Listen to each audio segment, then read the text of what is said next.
Hello guys, welcome back to Educare. आज हम 25 अगस्त का द हिंदू एनालिसिस करेंगे। चलिए स्टार्ट करते हैं। Pakistan foreign minister asked Bangladesh to move past the unresolved issues of 1971।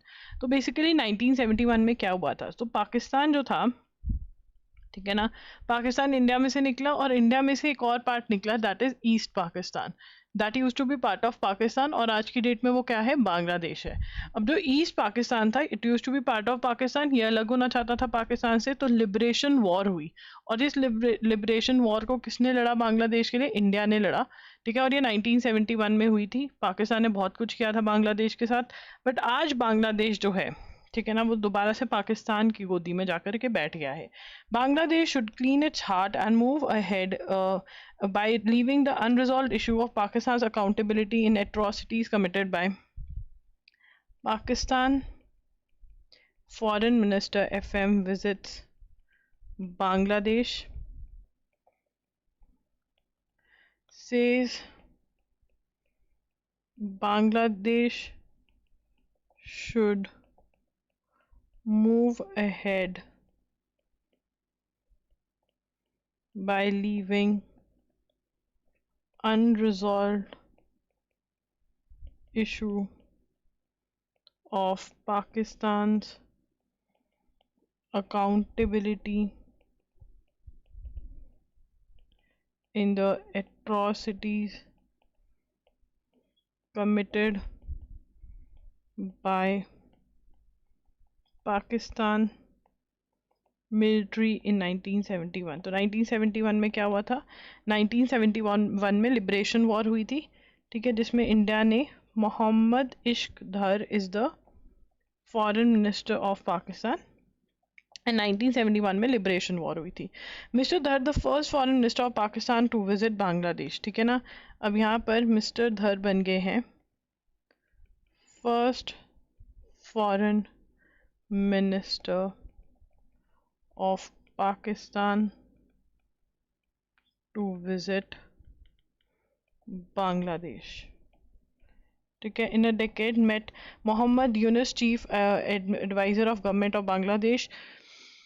Interim government जो वहाँ पर बनी हुई है टेम्परेरी, उसके एडवाइज़र हैं ये Mohammad Yunus. In 1974 the issue was resolved after general Musharraf came here and address this issue in a candid manner. I think even Islam tells us to clean your hearts. Mister Dar said after holding talks, उन्होंने कहा कि भाई clean your heart, the issue of accountability of Pakistan for the atrocities has been long standing obstacle. Mister Dar indirectly referred to tripartite agreement 94 signed by Bangladesh, India and Pakistan, where Pakistan had acknowledged the involvement। तो यहाँ पर इन्होंने एक tripartite agreement भी sign किया था, tripartite agreement of 1974। ये किसने किया? Signed by Bangladesh,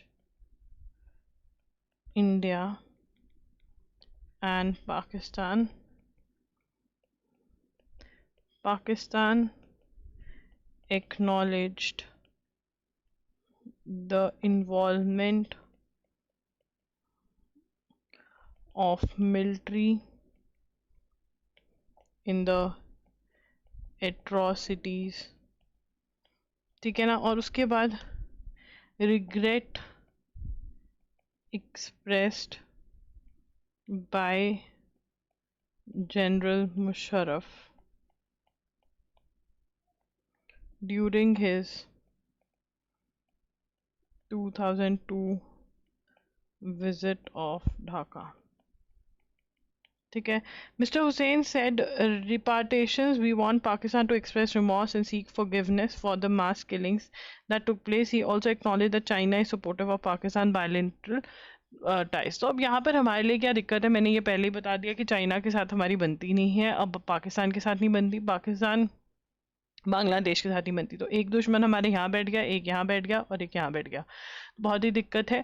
but yes, हमारी फोर्सेस जो हैं वो बहुत स्ट्रांग है, इनसे तो स्ट्रांग ही है, ठीक है। Drone strike sparks fire at Russian nuclear plant, Ukraine drone strike on Russian nuclear plant in Kursk region। Basic news है, ज़्यादा वो नहीं है। Security guarantee no NATO are Russians terms for peace. तो यहाँ पर ये क्या कह रहे हैं, देखिए, Russian foreign minister Sergey Lavrov said in, ये क्लियर नहीं है क्या? आज ये क्लियर नहीं आ रहा, बाय सो, चलो देखते हैं क्या होता है। ये लिखा हुआ क्लियर आ रहा है, बट न्यूज़पेपर जो वो क्लियर नहीं आ रहा है ना। Let's see what has happened. In interview published on Sunday that a group of nations including United Nations Security members should be guarantors. अब यहाँ पर जो पीस डील है उस पर ये क्या कह रहे हैं कि देखो भैया, तुमको नाटो तो हम ज्वाइन करने नहीं देंगे, ठीक है ना। नाटो की फुल फॉर्म क्या है? नॉर्थ एटलांटिक ट्रीटी ऑर्गेनाइजेशन, ठीक है ना। तो अब वो कह रहे हैं नाटो नहीं ज्वाइन करना, पर नाटो क्यों नहीं ज्वाइन करना? बेसिकली वॉर ही इसलिए स्टार्ट हुई थी, यूक्रेन ने बोला मैं नाटो ज्वाइन करूंगा, रशिया ने बोला मैं नाटो ज्वाइन नहीं करने दे सकता तुम्हें। क्यों? क्योंकि अगर ए टू डी जो है वो नाटो के मेंबर है, और अगर कोई सी को अटैक करता है तो सारी कंट्रीज ए टू डी जो है वो लड़ाई लड़ेंगी, ठीक है ना। तो अभी रशिया कह रहे ठीक है, हम सीज फायर कर लेंगे, हम पीस डील कर लेंगे, बट ये नाटो नहीं ज्वाइन करेंगे, ये नाटो नहीं ज्वाइन करेंगे, ठीक है ना, ये बोल रहे हैं। तो देखें फाइनलिटी क्या होती है, फिर उसके बाद पढ़ेंगे हम। Trump will deploy troops in Chicago after Washington. तो ट्रम्प क्या कह रहे हैं? ट्रम्प लिखेंगे Trump planning to deploy troops in Chicago as part of crackdown on crime and immigration.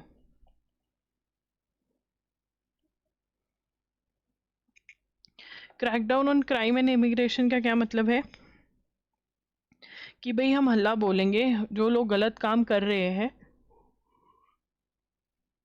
वहाँ पे इलीगली लोग आकर बस रहे हैं, लोग प्रोटेस्ट कर रहे हैं कि भाई इनको मत निकालो, तो वो कह रहे हैं हम नेशनल गार्ड ट्रूप्स जो हैं उनकी डिप्लॉयमेंट कर देंगे, हमें ये प्रोटेस्ट नहीं चाहिए, ठीक है ना। तो यहाँ पर जो होता है, अगर आर्मी को लगाते हैं ना कहीं पर भी, तो ये बड़ी बहुत बड़ी बात मानी जाती है। अपने यहाँ पे तो कुछ भी नहीं होता कि ठीक है चलो कर दो इनकी डंडा परेड। एनसीईआरटी के अंदर अब डांसेस के बारे में मेंशन किया जा रहा है, संस्कृत श्लोकास के बारे में मेंशन किया जा रहा है, ठीक है, ये सब चीज़ों के बारे में मेंशन किया जा रहा है। अब डांस फॉर्म्स जो हैं जो मेंशन करी जा रही हैं, वो सारी डांस फॉर्म्स जो हैं वो आपको पता होनी चाहिए। मैं यहाँ पर टेबल बना रही हूँ, आपका होमवर्क है इनको फिल करना, ये कौन सी स्टेट की डांस फॉर्म्स हैं, ठीक है। हर कोई होमवर्क करके आएगा, फ़ोटो भेजेगा मुझे भी। Kathak, Bharatanatyam, Kathakali, Kuchipudi, Manipuri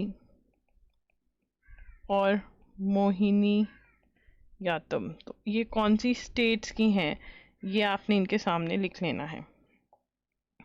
UGC has directed all higher, तो यहाँ पर ये बहुत इंपॉर्टेंट है, यूनिवर्सिटी, रेड पेन से लिखेंगे, university, university grants commission, that is UGC, has directed all higher education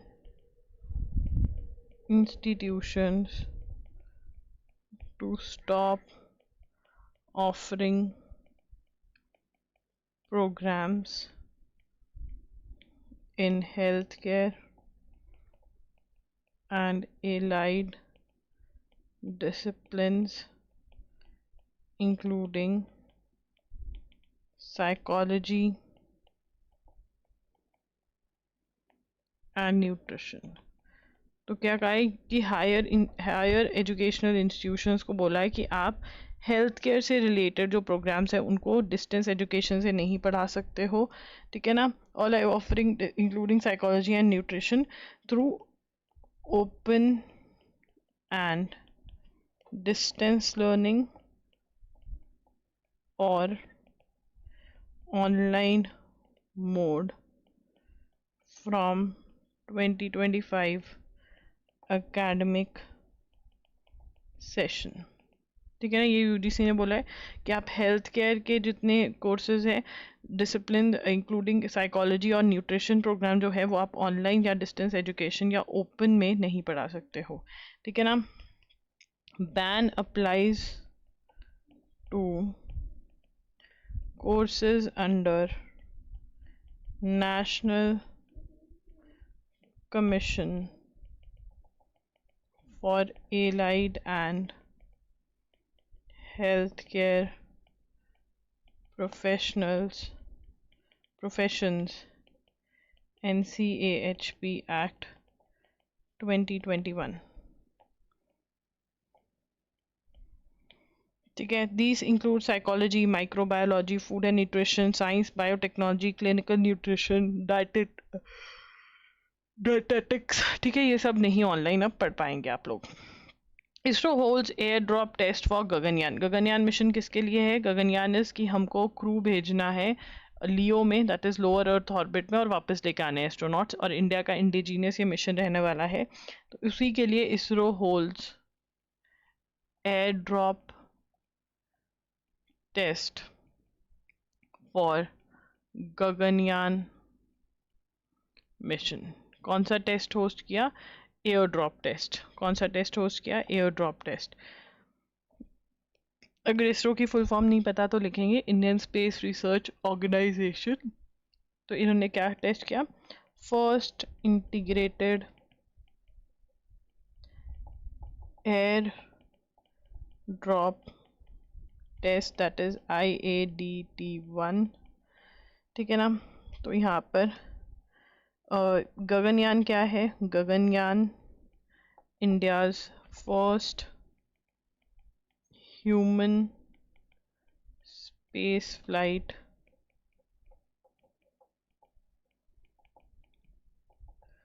program. ISRO successfully accomplished first integrated end-to-end demonstration। तो पैराशूट फेंकेंगे, मतलब एंट्री कैसे होगी वापस उनके अर्थ पे, वो सारा हुआ है।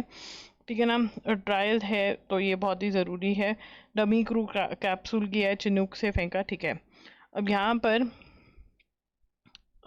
New deputy, who is the new deputy national security adviser, that is Anish Dayal. ठीक है। उसके बाद 130th constitution amendment bill banks on power of arrest, runs the risk of politicising it. जिसके अंदर कह रहे कि पीएम या सीएम अगर जेल में रह जाते हैं बहुत टाइम तक, 30 डेज तक, तो उनको सस्पेंड हो जाएंगे वो। तो ये कौन सा है? 113th बिल है। Refer to the joint parliamentary committee is the union government response to political corruption, move to ensure ministers including prime minister and chief minister do not run government from jail. तो यहाँ पर M क्या है? इस bill का M है कि ministers और प्राइम मिनिस्टर्स जो हैं और चीफ मिनिस्टर्स जो हैं वो सरकार अपनी जो है वो जेल से नहीं चलाए। The bill primarily banks on the power of arrest and even runs the risk of politicizing the power. The opposition has termed the bill unconstitutional with an ability to bring elected governments down. ठीक है ना। Opposition क्या कह रही है कि यार ये तो बड़ा गलत है, सीएम बना हुआ है, आप किसी भी केस में उसको 30 दिन के लिए जेल भेज दोगे और फिर वो तो रिमूवल हो जाएगा उसका। ठीक है, ये तो सही नहीं है। The bill proposes that ministers arrested for serious offences punishable with imprisonment of 5 years and above and incarcerated as under trials for 30 days would lose office either by default on the 31st day or on the order of the president or governor। तो यहाँ पर ये नई चीज़ पता चल रही है कि बिल क्या कहता है कि या तो बाय डिफ़ॉल्ट मतलब बाय डिफ़ॉल्ट भी रिमूवल हो सकता है। ठीक है ना। रिमूवल सिर्फ और सिर्फ बाय ऑर्डर नहीं होगा, बाय डिफ़ॉल्ट भी होगा। अगर 30 दिन तक वो जेल में रह लिए तो 130th, तो ये बहुत ही इंपॉर्टेंट है। 130th हमारे लिए बहुत ही ज़रूरी। 130th, 30th नहीं है, 13th है। मैं हमेशा 30th करती रहती हूँ। 113th amendment, constitutional amend,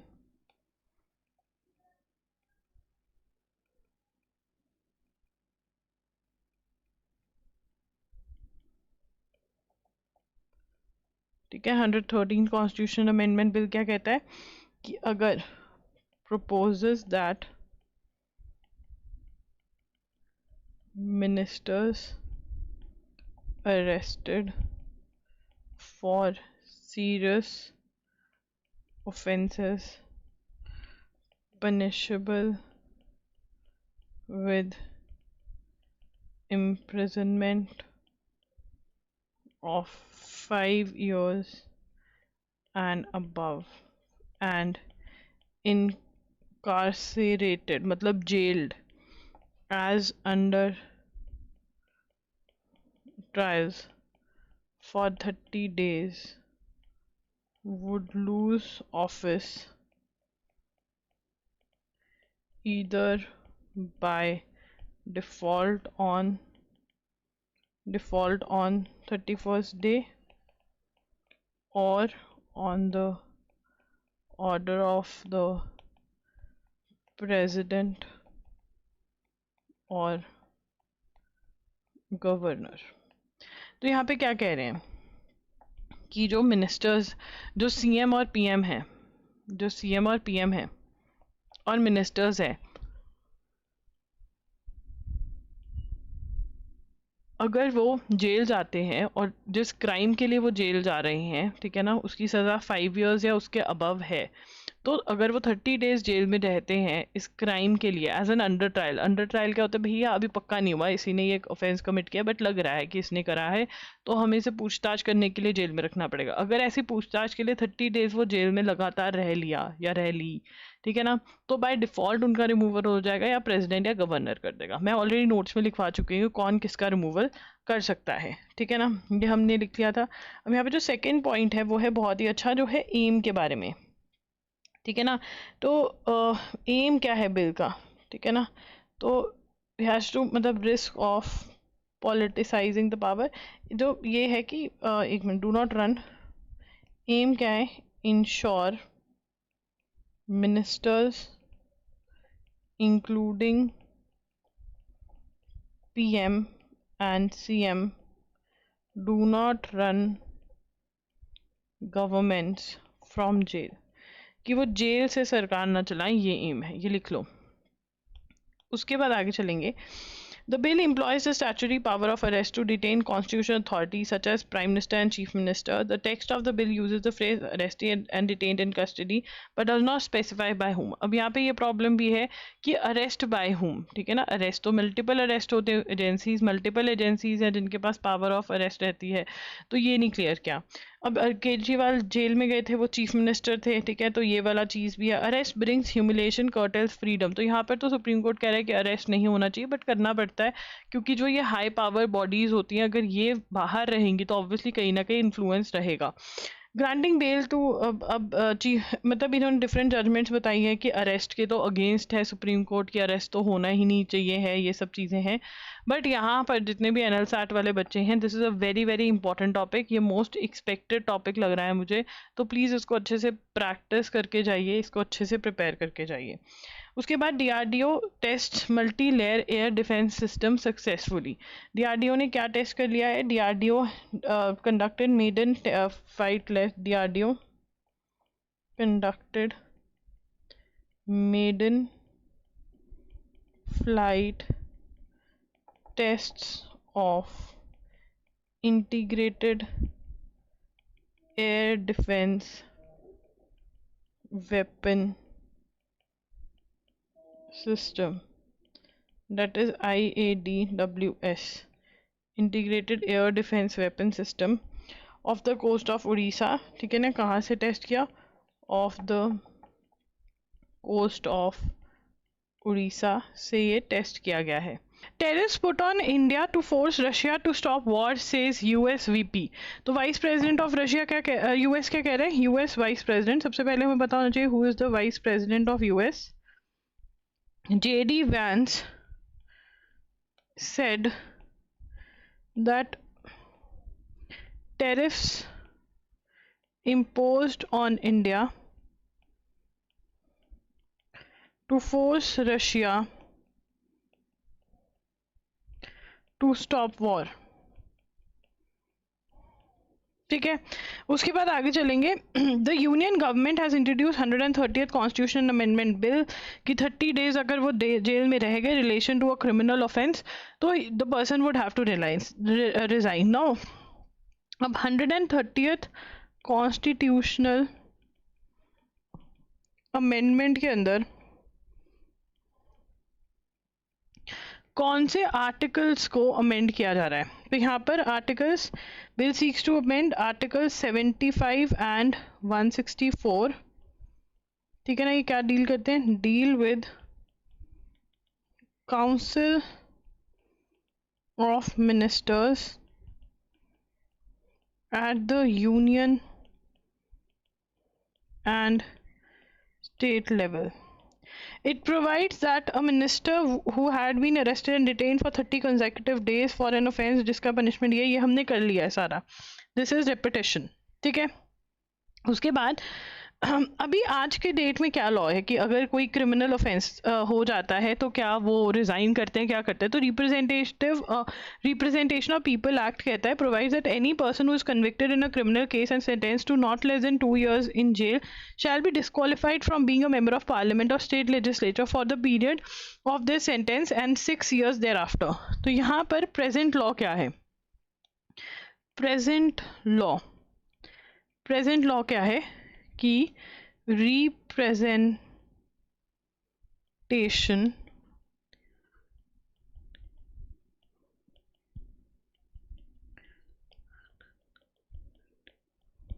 provides that any person who is convicted in a criminal case and sentenced to not less than 2 years in jail shall be disqualified from being a member of parliament or state legislature for the period of their sentence and 6 years thereafter. अब यहाँ पर इसको दोबारा हम पढ़ेंगे लिखने के बाद. क्या कह रहे हैं कि रिप्रेजेंटेशन ऑफ पीपल एक्ट 1951 क्या कहता है? That any person who is convicted मतलब प्रूवन गिल्टी, कोर्ट ने कह दिया कि हाँ भाई इसने ये ऑफेंस कमिट किया है. Any person who is convicted in a criminal case and sentence to not less than 2 years in jail. ठीक है, 2 साल से उसको 2 साल से ज़्यादा की उसको सज़ा होगी. 2 साल से कम की है तो ठीक है, 2 साल से ज़्यादा की 2 या 2 साल से ज़्यादा की है तो भाई उसको will be disqualified from being the member of parliament or state legislature. मतलब ना वो पीएम बन सके, ना वो सीएम बन सके, ना वो कोई मिनिस्टर बन सके, ना वो एमपी बन सके, ना वो एमएलए बन सके. ठीक है ना, तो ड्यूरिंग द पीरियड जब वो जेल में वो तब नहीं कर सकता. ठीक है, और 6 साल उसके बाद भी वो नहीं कर सकते. ठीक है, उसके बाद supreme court struck this clause. तो उसमें क्या था? Provided that with respect to a sitting member of parliament or state legislature such this shall not take effect. अब यहाँ पर हम ये नेक्स्ट पॉइंट लेंगे. ठीक है, एक तो हमारा प्रेजेंट लॉ ये था, एक और प्रेजेंट लॉ था, उसमें क्या था? ठीक है ना, दैट विद रिस्पेक्ट लिखेंगे, with respect to a sitting member of parliament or state legislature such disqualification shall not take effect if an appeal is filed against such conviction. अब क्या कह रहे हैं यहाँ पर? वो कह रहे हैं कि अगर एक सिटिंग मेंबर मतलब एक इलेक्टेड एमपी एमएलए अगर के साथ ये हो जाता है कि वो कन्विक्टेड हो गए हैं किसी केस में, कन्विक्टेड मतलब प्रूवन गिल्टी हो गए हैं किसी केस में, तो उनको टाइम दिया जाएगा अपील फाइल करने का. अपील का मतलब क्या होता है? आप डिसीजन चैलेंज करने का. ठीक है ना, टाइम दिया जाएगा टू चैलेंज द डिसीजन, जो कोर्ट का डिसीजन है। और अगर वो अपील हो जाती है फाइल, मतलब कोर्ट कहते हैं कि हाँ भाई ये अपील हम सुनेंगे, ठीक है ना, तो फिर डिस्क्वालिफिकेशन नहीं होगी। बट दिस जो ये वाली चीज़ है, ये 2013 में दिस वॉज स्टक डाउन, ठीक है ना। In 2013 in Lily Thomas, supreme court struck down in Lily Thomas, Supreme Court struck down this clause as unconstitutional. Supreme court ने क्या कहा कि ये जो क्लॉज है ये क्या है, struck down this as an unconstitutional thing, ठीक है ना। It must be noted that existing law only provides for disqualification for being a member of parliament or state legislature and not for being a minister.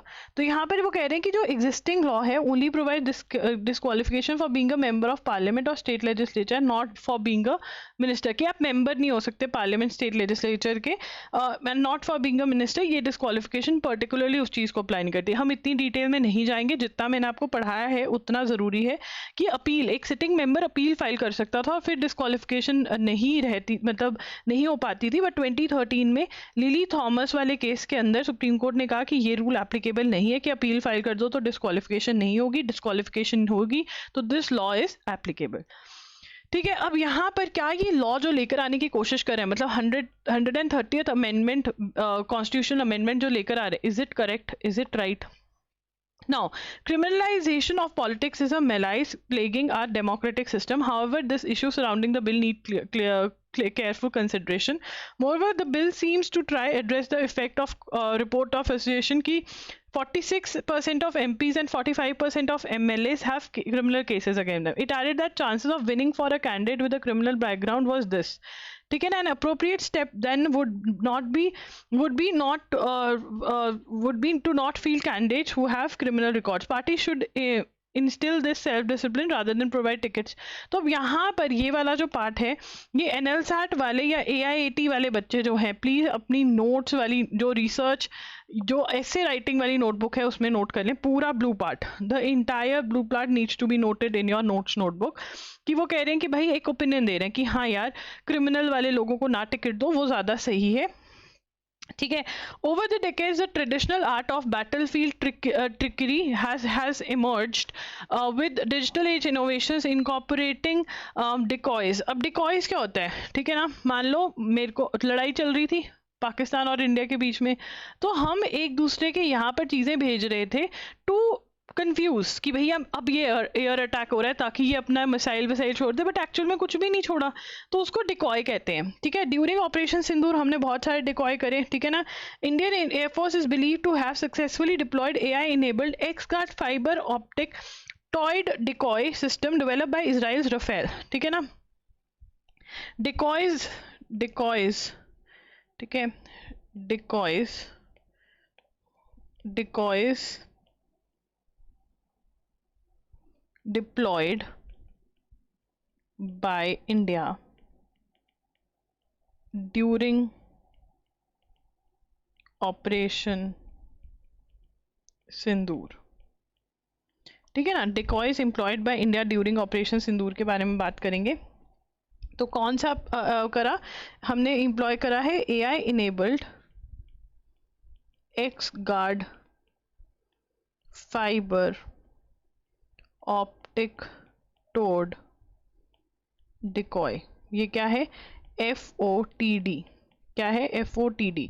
अब ये deploy किया है और ये किसने बनाया है, इंडियन एयरफोर्स ने डिप्लॉय किया हुआ है, टू हैव डिप्लॉयड। और ये हम किससे लेकर आए हैं, ठीक है ना, develop by Israel's Rafael on its Rafale fighters as part of their electronic warfare। तो ये कह रहे हैं हमें कंफर्म नहीं है बट हमें लग रहा है, तो अगर इनको लग भी रहा है, वैसे इनको इस चीज़ को न्यूज़ में लेकर नहीं आना चाहिए क्योंकि हमारी जो सीक्रेटिव चीज़ें हैं वो सीक्रेट रहनी चाहिए, बट चलो अगर बता रहे क्या पता ही हो, ठीक है। तो यहाँ पर ये चीज़ है Although neither the IAF nor anyone has sourced कि हाँ भाई है, US F-15 told Indian media outlet that it was the best instance of spoofing deception ever seen. तो deception बुद्धू बनाना, डिकॉइज क्या करते हैं, डिसेप्शन करते हैं कि भाई आ रहा है बट नहीं आता, ठीक है ना। It's 360 degree jamming signal capability integrate seamless with Rafale Spectra. तो ये कह रहे हैं कि रफेल के साथ ये इंटीग्रेट इंडिया ने करा हुआ है और ये हमें ऑपरेशन सिंदूर में ये चीज़ बहुत हेल्प करी है जो इसराइल से हमें मिली है, बट इसको किसी ने भी एक्सेप्ट नहीं किया है कि ये हमारे पास है। On August 11 the court had directed the municipal corporation of Delhi कि भैया जितने भी कुत्ते हैं उनको उठाओ, शेल्टर होम में डालो और कभी रिलीज नहीं करो। बट अब ये वाला जो ऑर्डर है सुप्रीम कोर्ट का, supreme court changed its course permitting release of dogs after vaccination and deworming, and that aggressive or rabid animals be detained. तो पहले सुप्रीम कोर्ट ने क्या कहा था कि पकड़ो और इनको शेल्टर होम में डाल दो। अब क्या कहा है कि आप इनकी वैक्सीनेशन करो, आप इनकी डीवॉर्मिंग करो, ठीक है ना, और जो अग्रेसिव है उनको पकड़ के रखो, बाकियों को वापस छोड़ दो, ठीक है ना। ये किसके साथ रूल्स मैच होते हैं, एनिमल बर्थ कंट्रोल रूल्स 2023 जो है वो एप्लीकेबल होता है कि भाई पकड़ नहीं सकते हैं, छोड़ना पड़ेगा वापसी इनको, ठीक है। लिली थॉमस वाला हम पढ़ चुके हैं। ऑन अगस्त 11 ये भी हम कर चुके हैं। 98.2% Bihar votes have submitted documents. 98.2% Bihar voters, तो बिहार में सर चल रहा है, ठीक है ना। Special intensive revision of electoral rules, ठीक है, हमें पता है इलेक्शन कमीशन करवा रहा है, तो वो कह रहे हैं 98.2% लोगों ने तो भाई डॉक्यूमेंट सबमिट करे हैं, बाकी उन्हें नहीं करे। पार्टीज को कह रहे हैं कि अगर आपको लग रहा है कि हमने किसी को छोड़ा है तो आप उनकी मदद करिए हम तक पहुंचने की, हम ओपन है, आप अपने डॉक्यूमेंट्स लेकर आइए। तो ये सुप्रीम कोर्ट कह रहा है। So guys that's it. अगर आपको हमसे कुछ भी खरीदना है आप loggery.in ज़रूर विजिट करें। आपके कोई भी डाउट है विद रिगार्ड टू कोई टॉपिक आपको समझ नहीं आया तो कॉमेंट्स में आप बता सकते हैं।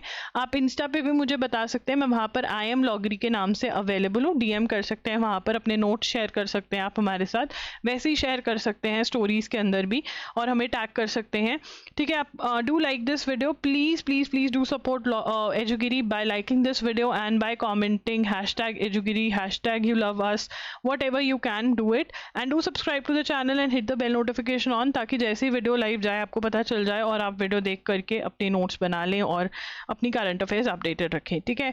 आई know a lot of backlog is there, ठीक है, 5 दिनों का बैकलॉग है। मैं ट्राई करूंगी जल्दी से जल्दी हम इस बैकलॉग को मैक्सिमम कंप्लीट कर पाएँ, ठीक है। Thank you for watching the video, bye bye and take care.